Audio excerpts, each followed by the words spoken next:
My name is Nikta, and this is how I found the truth. I was born Muslim, and I grew up in Tehran, Iran. And when I was 7 years old, I moved to America with my sister and my parents. We were told that we were going to go start a better life.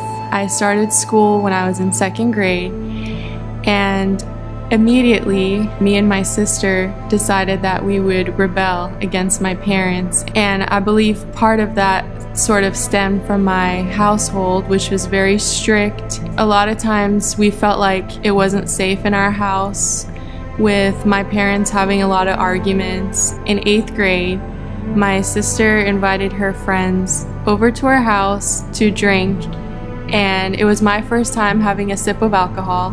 And we all sat in a circle and were drinking, and before I knew it, I was drunk and I didn't know it, and my best friend was there. And my best friend came up to me and she told me, "Hey, one of your sister's friends pulled me aside and she touched me somewhere inappropriate." And at that point, I was too drunk to understand kind of where she was coming from. And then before I know it, that friend came to our bedroom. She locked my bedroom door on me, turned off the lights.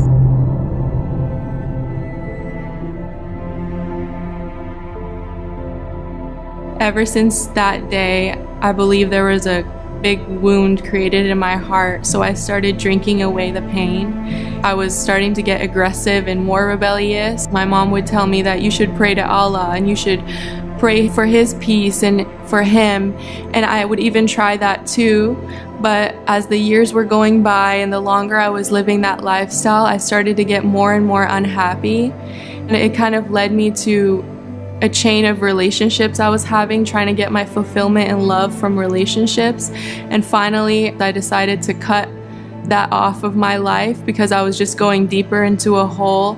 There was so much torment going on with me, with everything I was involved with, that I had developed a really bad form of social anxiety where I couldn't be in public and I couldn't go out into stores because I just felt like so self-conscious, and my self-worth was like a negative 20.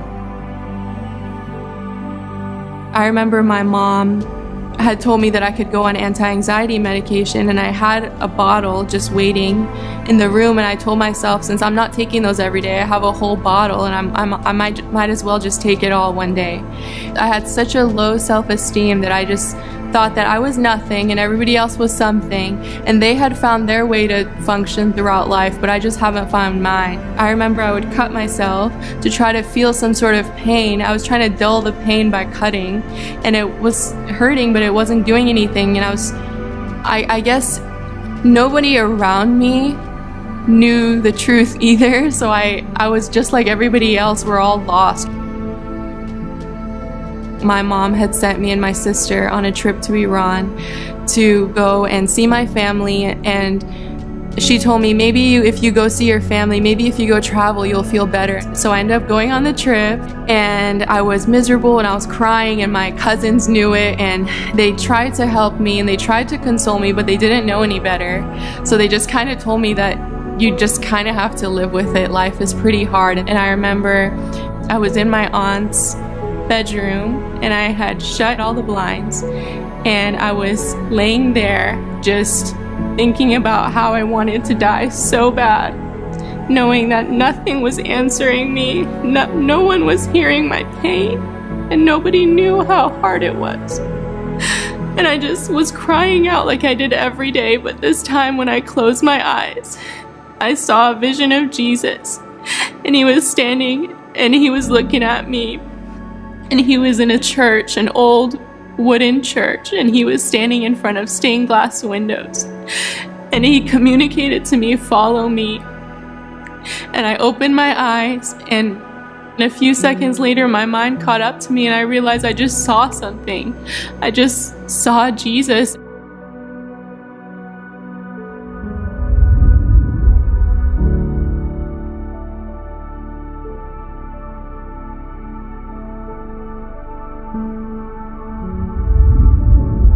And immediately, it was like God was speaking to me through the worship and through seeing people's hands raised in surrender to God and seeing their happiness. And I was a weeping mess for weeks and months.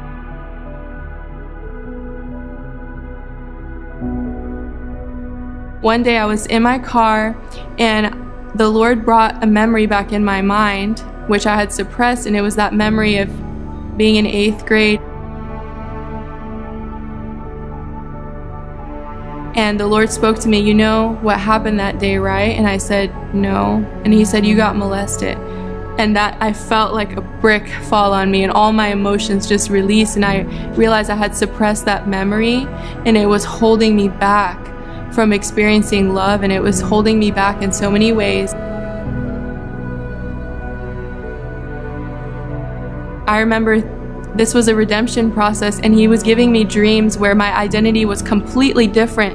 And even though I felt that pain, the Lord had renewed me so much that I was completely confident, and that dream it was a lifeline for me, so I didn't get stuck in all the pain and anguish, but I realized that God wanted to heal me and restore me.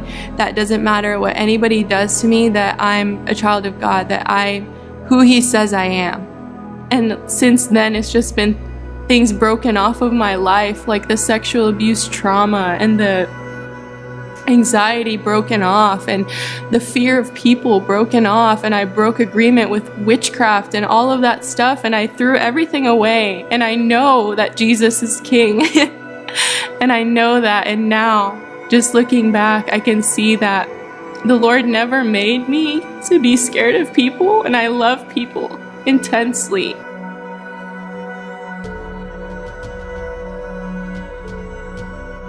I just know that my identity now is not who I was, and I'm meant to be around people. I love people, and I can see his original plan for my life. I remember after I got baptized, I was living by myself and my parents were at home, and little did I know that they mailed my baptism certificate to my parents' house. And I remember going home, and my dad, he was very stern with me. He asked me, "What is this?" And I told him I got baptized, and he said, "Why did you need to do that? Why did you do that?" And I said, "Because I'm making my declaration that Jesus Christ is my Lord." And he was so upset with me, and he said, "This is the worst thing you could have done to our family. Now this is too much Jesus. I thought you were incorporating him, not making him your Lord." So I think ever since that day, he started to get more and more angry with me. And I remember I was really shaken, but I just went upstairs and I just started praying for him. Another day after that, my mom had invited me over, and she basically sat me down and told me that because I'm a Christian, that she can't really support me as her daughter anymore, and she doesn't want to be involved because I'm not the daughter that she once knew.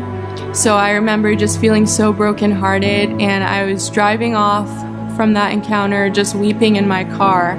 I showed up to my boyfriend's house, and he just came outside, and we sat on top of the hood of my car, and I was just weeping, and he was holding me. He said, "It's okay, and we can expect this kind of stuff." And I told him, "Can you just come with me, because I gotta go home to see my dad, but I'm really scared because he's been calling my phone." And I was just remembering, the Lord put it in my remembrance, a testimony I heard about a Muslim woman who, when her dad found out about all this, he paid somebody to behead her. And that testimony was just in my head for some reason. He said, "Actually, let me call you and you can mute me, so I'll hear everything that's happening, and I'll be right outside for you." And so I went inside, and immediately my dad was so upset. He goes, "Why didn't you answer your phone? What's going on?" And he threw my phone across the room. And then it was just me and him in the house, so there was no one witnessing or protecting me in that moment. And I remember he was looking me straight in the eye, close to my eyes, and he was saying, just with so much hatred, he was saying that I need to stop what I'm doing or he's gonna kill my boyfriend. And I told him, "No, you can't do that." And I was trying to plead with him, and I was trying to scream and tell him all these things, but he was saying, "No, you think you are something because you're a Christian, but you're not, you're nothing." And he pushed me to the ground, and he kicked me on my face until I saw stars for the first time. And for some reason, my dad grabbed the telephone and he started dialing something. And then he got confused, and then he went upstairs. And at that moment, I realized this might be my chance to go and I ran outside, and I went from the backyard to the front yard, and I told my boyfriend who was standing outside, get in the car, please, like right now. And as soon as I get in the car, my dad is right there, standing right by the window, and he had run out somehow, and he knew, and I said, drive. So he drove, which was crazy because we were just a couple blocks away to his house. And I remember I called the cops and I said, my dad, he hit me, and my dad and all this. And my boyfriend's parents, they were just trying to calm me down, and they had set up a room for me to stay there. And while I was there, I remember the day after that incident, when I was still hurting so bad, the Lord spoke to me and he said, you need to forgive your dad because I make the sun shine on the righteous and the unrighteous. And so I went into my Bible and I found that verse, and I go, oh no, he's asking me to forgive, and it's been one day and it hurts so bad. And I went, but God, why? It hurts so bad. Like, don't I get some time to grieve and feel sorry for myself? But I felt like he was saying to forgive him instantly. And so I did, and I took the time to forgive him, even though my flesh wanted me to be so angry with him and protective. And the amazing part was, after that, after a time of not being able to speak to them, my mom was so persistent in trying to reach me, which was hard because I don't want them to hurt me, but I wanted to be in touch with them. When I was told that it's okay to let them go, but it wasn't what I wanted. I still wanted a relationship with them. And so we agreed to meet with them at the mall, just in public. And slowly but surely, I would see my dad at first going through a grieving time where I knew he felt so much remorse for what he had done, because he looked like he was just in a state of darkness. But I think God used that to break him in a way so that his light could come through.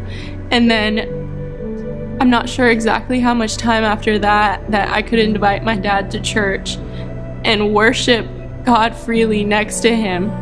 And he hasn't been rejecting the gospel. I believe that God's speaking to him. He just hasn't accepted him as Lord and Savior yet. But I know that my dad's not the same angry person. And I know that God used that situation to bring about something in my dad. So that is worth it. That was so worth it.